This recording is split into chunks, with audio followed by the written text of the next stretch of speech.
Good morning, good morning. Ngayon ay December 29. Ayan ang aming bigasan, hindi siya puno. Sabi, dapat pag New Year, puno ang bigasan, pati asinan, asukal. Kaya ang aking bigasan ay pupunuin ko. Ari ang aming binili, 5 kilo. Siguro naman kasya na yan dyan, para yan ay mapuno.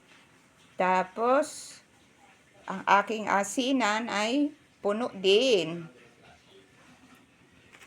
Ayan na po, isasali ng bigas. Ayan, para mapuno ang bigasan natin. O yun, hindi nga napuno. Kulang pa. Mga 2 kilo pa siguro. Magsasaing pa. Nakapagsaing na kanina. Kulang pa pala.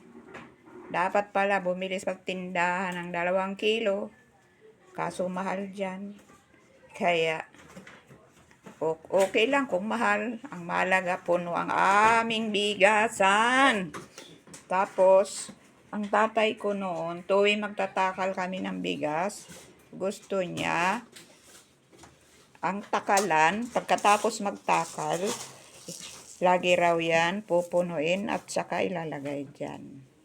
Laging puno lang yan. Hindi pwedeng patagi-tagilid, hindi pwedeng patao, basta lagi lang daw yan ganyan. Tapos may napanood naman ako, nagpupungsoy siya. Wag daw plastic ang lagayan ng bigasan.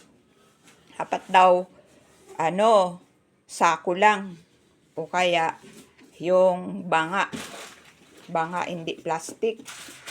Kaya ang dami kaya yung gumagamit ng bigasan na plastic. Pati nga tao, plastic na rin. Bye-bye. Thanks for watching.